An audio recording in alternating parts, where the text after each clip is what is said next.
नमस्कार दोस्तों। इस वीडियो में हम कक्षा 10 की सामाजिक विषय की किताब लोकतांत्रिक राजनीति का अध्याय चौथा, जिसका शीर्षक राजनीतिक दल, पढ़ेंगे। इस अध्याय में हम ये पढ़ने वाले हैं कि हमारे देश के अंदर कौन कौन सी राजनीतिक पार्टियां हैं या कौन कौन से राजनीतिक दल है, इसके बारे में अध्ययन करेंगे। तो देखिए, आप सबसे पहले इस वीडियो को लाइक कीजिए, शेयर कीजिए और मेरे यूट्यूब चैनल को सब्सक्राइब कीजिए। और ये क्लास देखने के बाद आप ज़्यादा से ज़्यादा कमेंट कीजिए। देखिए, पाठ की शुरुआत करते हैं। लोकतंत्र की अपनी इस यात्रा में हमने कई बार राजनीतिक दलों की चर्चा की है। कक्षा 9 में हमने देखा था कि लोकतांत्रिक शासन व्यवस्था को बनाने, संविधान रचने, चुनावी राजनीति और सरकार की गठबंधन तथा संचालन में राजनीतिक दलों की भूमिका होती है। इस पाठ्य पुस्तक में हमने राजनीतिक दलों की सत्ता के बंटवारे के वाहक और लोकतांत्रिक राजनीति में सामाजिक समूहों की तरफ से मोल तोल करने वाले माध्यम के रूप में चर्चा की है। इस यात्रा को समाप्त करने से पहले आइए राजनीतिक दलों की प्रकृति और कामकाज के बारे में करीब से जानने की कोशिश करें, खासकर अपने देश के राजनीतिक दलों के बारे में। हमें दलों की जरूरत क्यों है? लोकतंत्र के लिए कितने दलों का होना बेहतर है? इसी संदर्भ में हम मौजूदा समय के राष्ट्रीय और क्षेत्रीय राजनीतिक दलों का परिचय देंगे और साथ ही ये देखने का प्रयास करेंगे कि राजनीतिक दलों के साथ क्या खामियां जुड़ी हैं और उन्हें दूर करने के लिए क्या किया जा सकता है। नेक्स्ट है, राजनीतिक दलों की ज़रूरत क्यों? किसी भी लोकतांत्रिक व्यवस्था की संस्थाओं में राजनीतिक दल अलग से दिखाई देते हैं। अधिकतर आम नागरिकों के लिए लोकतंत्र का मतलब राजनीतिक दल ही है। अगर आप देश के दूर दराज के और ग्रामीण इलाकों में जाए और कम पढ़े लिखे लोगों से बात करें तो संभव है कि आपको ऐसे लोग मिलें जिन्हें संविधान के बारे में या सरकार के स्वरूप के बारे में कुछ भी मालूम न हो।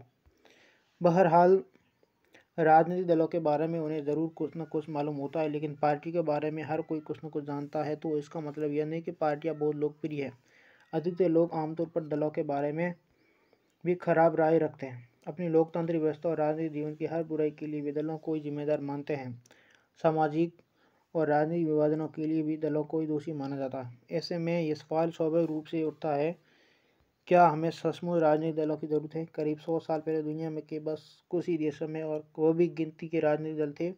आज गिनती कई देश हैं ऐसे हैं जहाँ राजनीतिक दल नहीं है। दुनिया भर के लोकतांत्रिक देशों में राजनीतिक दल इतने सर्वव्यापी क्यों हो गए? आइए सबसे पहले इस सवाल का जवाब दें कि राजनीतिक दल क्या है और वे क्या करते हैं। इसकी ज़रूरत पर चर्चा इसके बाद होगी। राजनीतिक दल का अर्थ।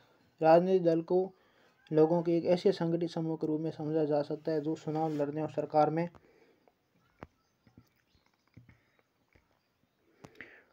राजनीतिक सत्ता हासिल करने के उद्देश्य से काम करता है। समाज के सामूहिक हित को ध्यान में रखकर ये समूह कुछ नीतियाँ और कार्यक्रम तय करता है। सामूहिक हित एक विवादास्पद विषय है, इसे लेकर सबकी राय अलग अलग होती है। इसी आधार पर दल लोगों को ये समझाने का प्रयास करते हैं कि इनकी नीतियाँ और से बेहतर हैं। वे लोगों का समर्थन पाकर चुनाव जीतने के बाद उन नीतियों को लागू करने का प्रयास करते हैं।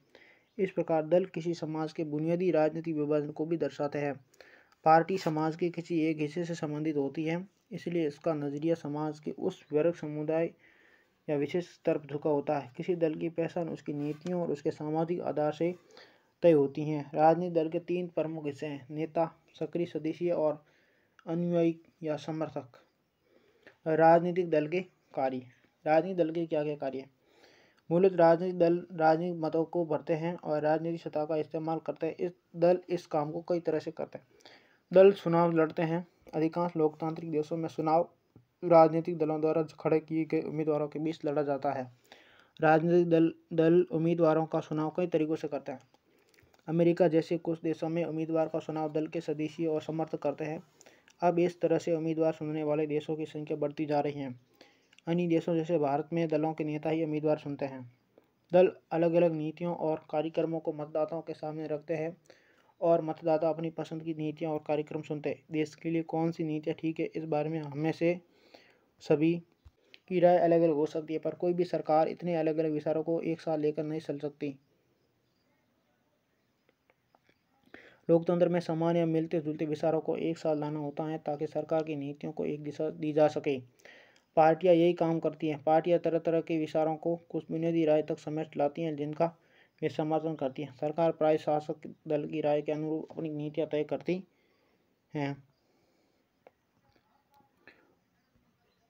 पार्टियां देश के कानून निर्माण में निर्णायक भूमिका निभाती है। कानूनों पर औपचारिक बहस होती है और उन्हें विधेयिका में पास करवाना पड़ता है, लेकिन विधेयिका के अधिकतर सदस्य किसी न किसी दल के सदस्य होते हैं। इस कारण वे अपने दल के नेता के सर्व निर्देश पर फैसला करते हैं। दलीय सरकार बनाते और चलाते हैं। हमने पिछले साल पढ़ा था कि नीति और बड़े फैसलों के मामले में निर्णय राजनेता ही लेते हैं और ये नेता विभिन्न दलों के होते हैं। पार्टियां नेता सुनती है, उनको प्रशिक्षित करती है और फिर पार्टी के सिद्धांतों और कार्यक्रम के अनुसार फैसले करने के लिए उन्हें मंत्री बनाती है ताकि वे पार्टी की इच्छा के अनुसार सरकार चला सके। चुनाव हारने वाले दल शासक दल के विरोधी पक्ष की भूमिका निभाते हैं। सरकार की गलत नीति और असफलताओं की आलोचना करने के साथ वो अपनी अलग राय भी रखते हैं। विपक्षी दल सरकार के खिलाफ आम जनता को भी गोलबंद करते हैं। जनमत निर्माण में दल महत्वपूर्ण भूमिका निभाते हैं। वे मुद्दों को उठाते और उन पर बहस करते हैं। विभिन्न दलों के लाखों कार्यकर्ता देश भर में बिखरे होते हैं। समाज के विभिन्न वर्गों में उनके मित्र संगठन या दबाव समूह भी काम करते रहते हैं। दल कई दफे लोगों की समस्याओं को लेकर आंदोलन भी करते हैं। अक्सर विभिन्न दलों द्वारा रखी जाने वाली राय के इर्द गिर्द ही समाज के लोगों की राय बनती जाती है। दल ही सरकारी मशीनरी और सरकार द्वारा चलाए जाने वाले कल्याण कार्यक्रमों तक लोगों की पहुंच बनाते हैं। एक साधारण नागरिक के लिए किसी सरकारी अधिकारी की तुलना में किसी राजनीतिक कार्यकर्ता से जान पहचान बनाना, उससे संपर्क साधना आसान होता है। इसी कारण लोग दलों पर पूरा विश्वास न करते हुए भी उन्हें अपने करीब मानते हैं। दलों को भी हर हाल में लोगों की मांगों और ज़रूरतों पर ध्यान देना होता है, वरना अगले चुनाव में लोग उन्हें धूल चटा सकते हैं। राजनीतिक दल की ज़रूरत। दलों के काम की इस सूची से उस सवाल का जवाब मिलता है जो इस खंड की शुरुआत में पूछा गया था। दरअसल हमें राजनीतिक दलों की ज़रूरत इन्हीं कामों के लिए है, पर हमें अभी भी इस सवाल को पूछने की ज़रूरत है कि आधुनिक लोकतंत्र राजनीतिक दलों के बिना क्यों नहीं चल सकता। दलों के बिना क्या स्थिति होगी, इसकी कल्पना करके ही हम उनकी ज़रूरत को समझ सकते हैं। अगर दल न हो तो सारे उम्मीदवार स्वतंत्र या निर्दलीय होंगे, तब इनमें से कोई भी बड़े नीतिगत बदलाव के बारे में लोगों से चुनावी वायदे करने की स्थिति में नहीं होगा। सरकार बन जाएगी पर उसकी उपयोगिता संदिग्ध होगी। निर्वाचित प्रतिनिधि सिर्फ अपने निर्वाचन क्षेत्रों में किए गए कामों के लिए जवाबदेह होंगे, लेकिन देश कैसे चले इसके लिए कोई उत्तरदायी नहीं होगा। हम गैर दलीय आधार पर होने वाले पंचायत चुनाव का उदाहरण सामने रख कर भी इस बात की परख कर सकते हैं। हालांकि इन चुनाव में दल औपचारिक रूप से अपने उम्मीदवार नहीं खड़े करते, लेकिन हम पाते हैं कि चुनाव के अवसर पर पूरा गांव कई खेमे में बढ़ जाता है और हर खेमा सभी पदों के लिए अपने उम्मीदवारों का पैनल उतारता है। राजनीतिक दल भी ठीक यही काम करते हैं। यही कारण है कि हमें दुनिया के लगभग सभी देशों में राजनीतिक दल नज़र आते हैं, चाहे वो देश बड़ा हो या छोटा, नया हो या पुराना, विकसित हो या विकासशील। राजनीतिक दलों का उदय प्रतिनिधित्व पर आधारित लोकतांत्रिक व्यवस्था के उभार के साथ जुड़ा है। हम पढ़ चुके हैं कि बड़े समाजों के लिए प्रतिनिधित्व आधारित लोकतंत्र की ज़रूरत होती है। जब समाज बड़े और जटिल हो जाते हैं तब उन्हें विभिन्न मुद्दों पर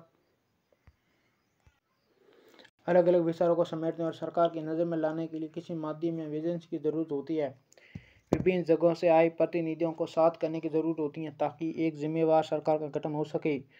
उन्हें सरकार का समर्थन करने या उस पर अंकुश रखने, नीतियाँ बनवाने और नीतियों का समर्थन अथवा विरोध करने के लिए उपकरणों की ज़रूरत होती है। प्रत्येक प्रतिनिधि सरकार की ऐसी जो भी ज़रूरतें होती हैं, राजनीतिक दल उनको पूरा करते हैं। इस तरह हम कह सकते हैं कि राजनीतिक दल लोकतंत्र की एक अनिवार्य शर्त हैं। कितने राजनीतिक दल? लोकतंत्र में नागरिकों का कोई भी समूह राजनीतिक दल बना सकता है। इस औपचारिक अर्थ में सभी देशों में बहुत से राजनीतिक दल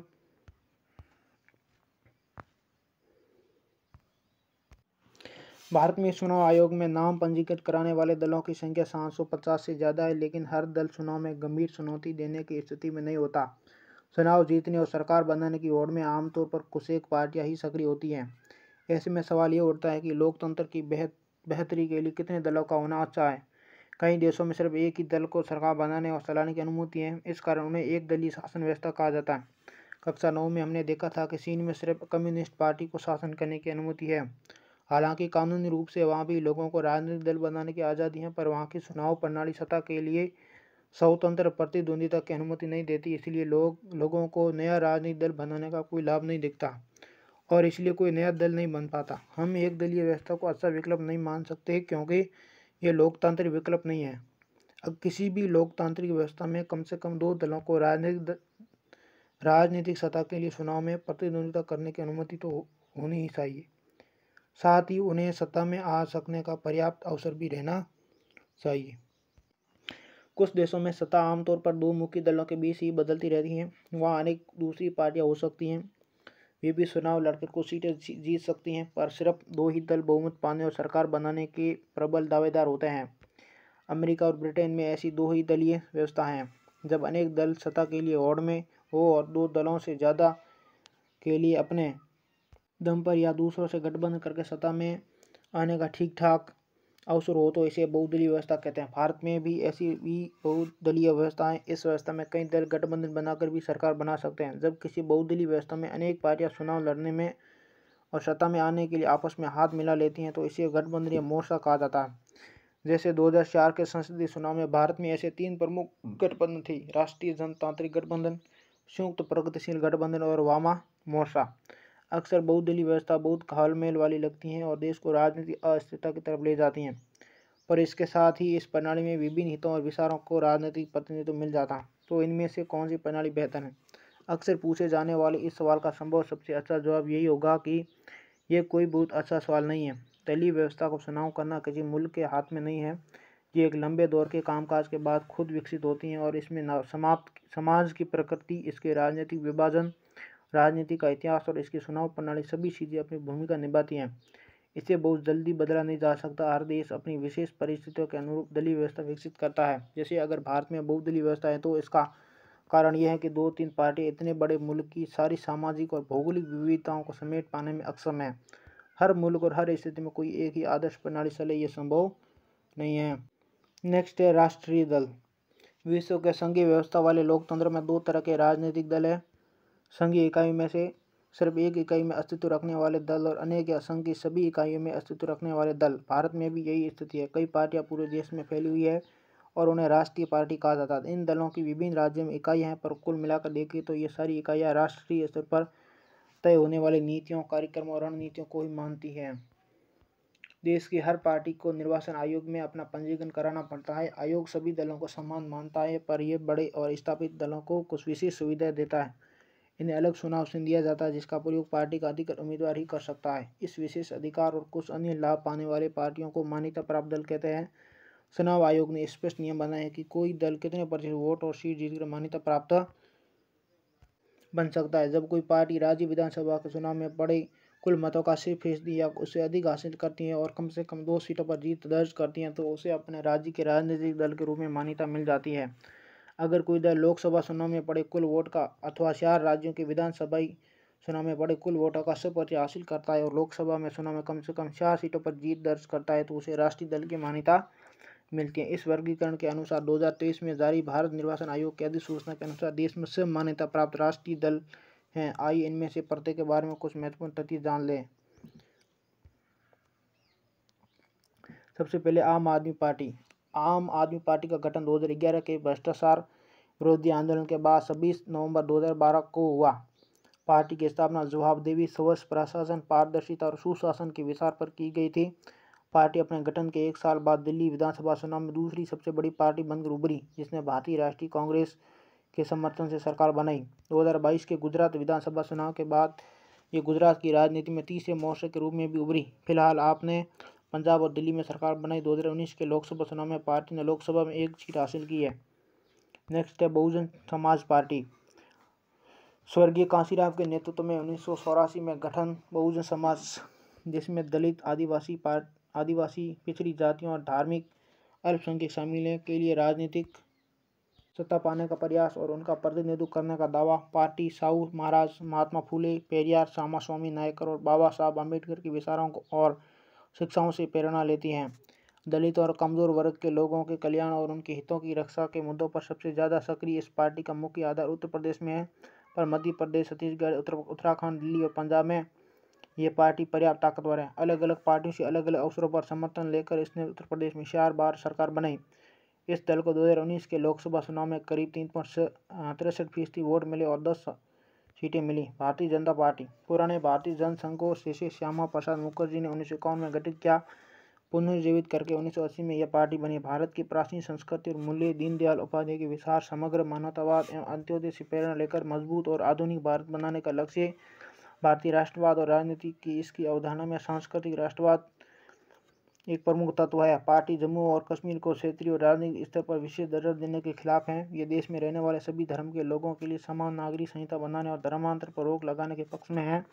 1990 के दशक में इसके समर्थन का आधार काफी व्यापक हुआ। पहले देश के उत्तरी और पश्चिमी तथा शहरी इलाकों तक सीमित रहने वाली इस पार्टी ने इस दशक में दक्षिण पूर्व उत्तर प्रदेश के ग्रामीण इलाकों में अपना आधार बढ़ाया। राष्ट्रीय जनतांत्रिक गठबंधन के नेता की हैसियत से यह पार्टी 1998 में सत्ता में आई। गठबंधन में कई क्षेत्रीय दल शामिल थे। 2019 में हुए लोकसभा चुनाव में 303 सीटें जीतकर सबसे बड़े दल के रूप में उभरी। अभी केंद्र में शासन करने वाले राष्ट्रीय जनतांत्रिक गठबंधन का नेतृत्व ये दल कर रहा है। फिर एक communist party of India Marxist 1964 में स्थापित। मार्क्सवाद लेनिनवाद में आस्था, समाजवाद, धर्मनिरपेक्ष और लोकतंत्र के समर्थन तथा साम्राज्यवाद और सांप्रदायिकता की विरोधी है। यह पार्टी भारत में सामाजिक आर्थिक न्याय का लक्ष्य साधने में लोकतांत्रिक चुनाव को सहायक और उपयोगी मानती है। पश्चिम बंगाल, केरल और त्रिपुरा में बहुत मजबूत आधार। गरीबों, कारखान मजदूरों, खेतिहर मजदूरों, बुद्धिजीवियों के बीच अच्छी पकड़। यह पार्टी देश में पूंजी और सामानों की मुक्त आवाजाही की अनुमति देने वाली नई आर्थिक नीतियों की आलोचक है। पश्चिम बंगाल में लगातार 34 वर्षों से शासन में रही। 2019 के चुनाव में इसने करीब 1.75% वोट और लोकसभा की 3 सीटें हासिल की। इंडियन नेशनल कांग्रेस, इसे आमतौर पर कांग्रेस पार्टी कहा जाता है और ये दुनिया के सबसे पुराने दलों में से एक है। 1885 में गठित इस दल में कई बार विभाजन हुए। आज़ादी के बाद राष्ट्रीय और क्षेत्रीय स्तर पर अनेक दशकों तक इसने प्रमुख भूमिका निभाई। जवाहरलाल नेहरू की अगुवाई में इस दल ने भारत को एक आधुनिक धर्मनिरपेक्ष लोकतांत्रिक गणराज्य बनाने का प्रयास किया। 1971 तक लगातार और फिर 1980 से 1989 तक इसने देश पर शासन किया। 1989 के बाद इस दल के जन समर्थन में कमी आई, पर अभी ये पूरे देश और समाज के सभी वर्गों में अपना आधार बनाए हुए हैं। अपने वैचारिक रुझानों में मध्यम मार्गी इस दल ने धर्मनिरपेक्ष और कमजोर वर्गों तथा अल्पसंख्यक समुदाय के हितों को अपना मुख्य एजेंडा बनाया। ये दल नई आर्थिक नीतियों का समर्थक है, पर इस बात को लेकर भी सचेत है कि इन नीतियों का गरीब और कमजोर वर्गों पर बुरा असर न पड़े। 2004 से 2014 तक संयुक्त प्रगतिशील गठबंधन सरकार का नेतृत्व। 2014 से 2019 के लोकसभा चुनाव में यह पार्टी पराजित हुई। 2019 के लोकसभा चुनाव में इसे 19.5% वोट तथा 52 सीटें मिली। National peoples party Shri PS Sangma के नेतृत्व में जुलाई 2013 में गठित हुई। NPP पूर्वोत्तर भारत की पहली राजनीतिक पार्टी है जिसे राष्ट्रीय पार्टी का दर्जा प्राप्त हुआ है। पार्टी देश की विविधता में विश्वास करती है और मानती है कि विभिन्न क्षेत्रों में अलग अलग विकासात्मक चुनौतियां हैं। पार्टी का मूल दर्शन सभी को शिक्षा और रोजगार के साथ समाज के सभी वर्गों का सशक्तिकरण करना है। नेशनल पीपुल्स पार्टी ने मेघालय में सरकार बनाई और पूर्वोत्तर के कई राज्यों में इसकी मौजूदगी है। 2019 में हुए लोकसभा चुनाव में NPP को लोकसभा में 1 सीट हासिल हुई। इस नक्शे में आप देख सकते हो कि भारत में क्षेत्रीय पार्टी कौन कौन सी है, वह आप देख सकते हो। आगे है क्षेत्रीय दल। क्षेत्रीय दल क्या होता है? क्षेत्रीय दल उन्हें कहते हैं। इन 7 पार्टियों के अलावा अन्य सभी प्रमुख दलों को निर्वाचन आयोग ने राज्य दल के रूप में मान्यता दी है। आमतौर पर इन्हें क्षेत्रीय दल कहा जाता है, पर यह जरूरी नहीं है कि अपनी विचारधारा या नजरिए में यह पार्टी क्षेत्रीय ही हो। इनमें से कुछ अखिल भारतीय दल हैं, पर उन्हें कुछ क्षेत्रों में सफलता मिल पाई है। समाजवादी पार्टी और राष्ट्रीय जनता दल का राष्ट्रीय स्तर पर राजनीतिक संगठन है और उनकी कई राज्यों में इकाइयां हैं। बीजू जनता दल, सिक्किम लोकतांत्रिक मोर्चा, मिजो नेशनल फ्रंट और तेलंगाना राष्ट्रीय समिति जैसी पार्टी अपनी क्षेत्रीय पहचान को लेकर सचेत है। पिछले 3 दशकों में क्षेत्रीय दलों की संख्या और ताकत में वृद्धि हुई है। इससे भारतीय संसद विविधताओं से और भी ज़्यादा संपन्न हुई है। 2014 तक किसी भी एक राष्ट्रीय दल का लोकसभा में बहुमत नहीं रहा। परिणाम स्वरूप राष्ट्रीय दल क्षेत्रीय दलों के साथ गठबंधन करने को मजबूर हुए। 1996 के बाद से लगभग प्रत्येक क्षेत्रीय दल को एक या दूसरी राष्ट्रीय स्तर की गठबंधन सरकार का हिस्सा बनने का अवसर मिला है। इससे हमारे देश में संघवाद और लोकतंत्र मजबूत हुए हैं। इन दलों के ब्यौरों के लिए पिछले पृष्ठ का नक्शा देखें। नेक्स्ट है राजनीतिक दलों के लिए चुनौतियाँ। जो राजनीतिक दल है उसके लिए चुनौतियाँ आती हैं वो कौन कौन सी? जैसे हमने देखा कि लोकतंत्र के कामकाज के लिए राजनीतिक पार्टियां कितनी महत्वपूर्ण है, चूँकि दल ही लोकतंत्र का सबसे ज़्यादा प्रखर रूप है। इसलिए ये स्वाभाविक है कि लोकतंत्र के कामकाज की गड़बड़ियों के लिए लोग राजनीतिक दलों को ही दोषी ठहराए। पूरी दुनिया में लोग इस बात से नाराज़ रहते हैं कि राजनीतिक दल अपना काम ठीक ढंग से नहीं करते। हमारे लोकतंत्र के साथ भी यही बात लागू होती है। आम जनता की नाराज़गी और आलोचना राजनीतिक दलों के कामकाज के 4 पहलुओं पर ही केंद्रित रही है। लोकतंत्र का प्रभावी उपकरण बने रहने के लिए राजनीतिक दलों को इन चुनौतियों का सामना करना चाहिए और इन पर जीत हासिल करनी चाहिए।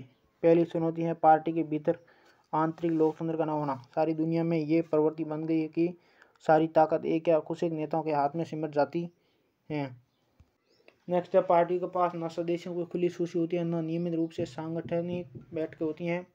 इनके आंतरिक चुनाव भी नहीं होते। कार्यकर्ताओं से वे सूचनाओं का साझा भी नहीं करते। सामान्य कार्यकर्ता अनजान ही रहता है कि पार्टी के अंदर क्या चल रहा है।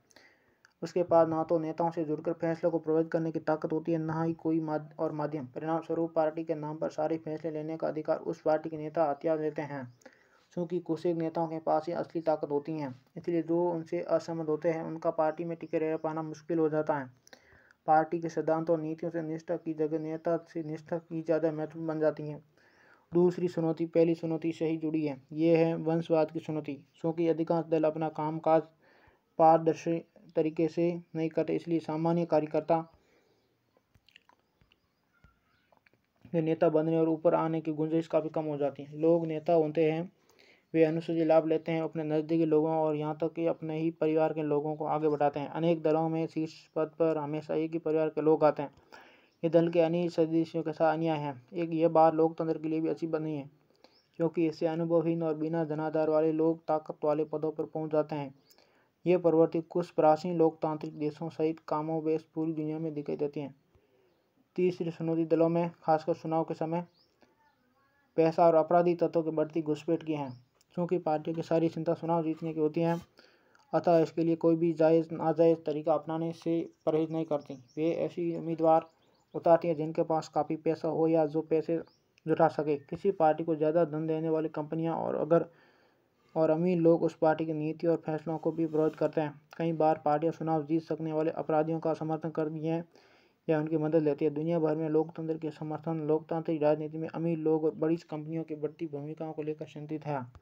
चौथी चुनौती पार्टियों के बीच विकल्पहीनता की स्थिति की है। सार्थक विकल्प का मतलब होता है कि विभिन्न पार्टियों की नीतियों और कार्यक्रमों में महत्वपूर्ण अंतर हुआ। हाल के वर्षों में दलों के बीच वैचारिक अंतर कम होता गया है और ये प्रवृत्ति दुनिया भर में दिखती है। जैसे ब्रिटेन की लेबर पार्टी और कंजर्वेटिव पार्टी के बीच अब बड़ा कम अंतर रह गया है। दोनों बल बुनियादी मसलों पर सहमत है और उनके बीच अंतर बस ब्यूरो का रह गया है कि नीतियाँ कैसे बनी जाए और उन्हें कैसे लागू किया जाए। अपने देश में भी सभी बड़ी पार्टियों के बीच आर्थिक मसलों पर बड़ा कम अंतर रह गया है। जो लोग उससे अलग नीतियाँ चाहते हैं उनके लिए कोई विकल्प उपलब्ध नहीं है। कई बार लोगों के पास एकदम नया नेता चुनने का विकल्प भी नहीं होता, क्योंकि वही थोड़े से नेता हर दल में आते जाते रहते हैं। नेक्स्ट टॉपिक है, दलों को कैसे सुधारा जा सकता है। तो इन चुनौतियों का सामना करने के लिए ज़रूरी है कि राजनीतिक दलों में सुधार हो। ऐसे में सवाल ये उठता है कि क्या राजनीतिक दल सुधरने को तैयार है? अगर वे तैयार नहीं हैं तो क्या उन्हें सुधरने को मजबूर किया जा सकता है? दुनिया भर के नागरिक इन सवालों को लेकर परेशान हैं। ये ऐसे सवाल हैं जिनका जवाब आसान नहीं है।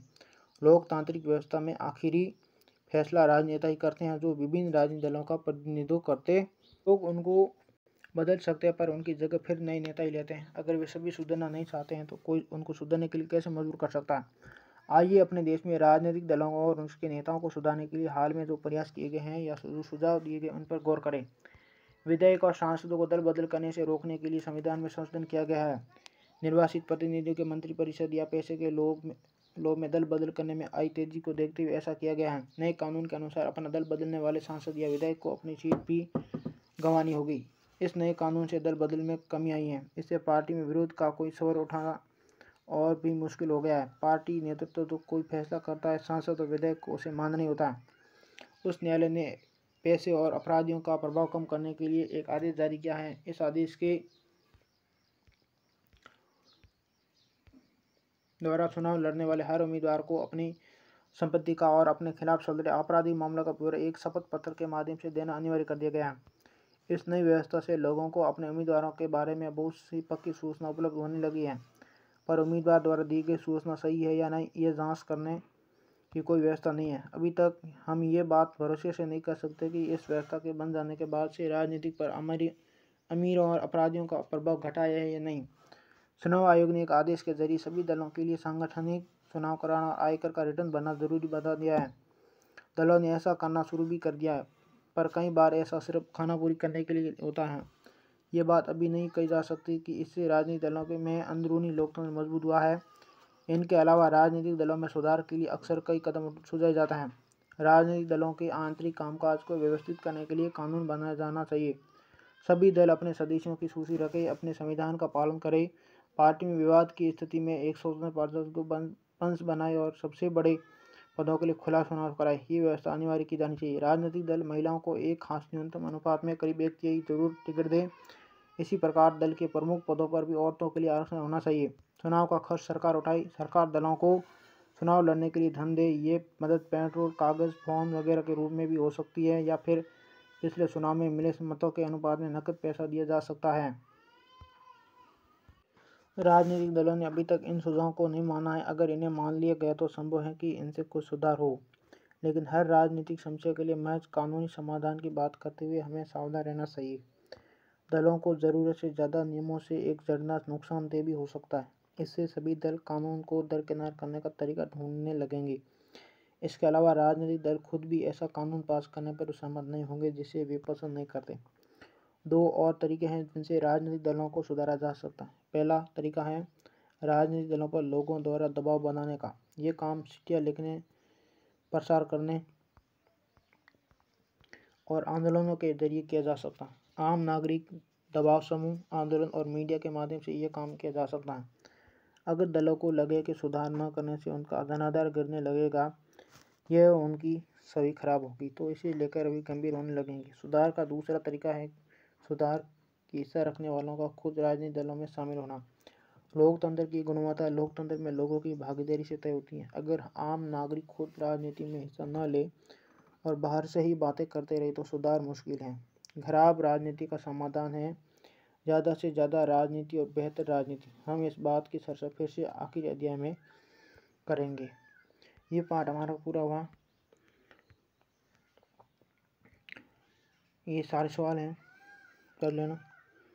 हम फिर मिलेंगे नेक्स्ट वीडियो में। तब तक आप सभी को धन्यवाद।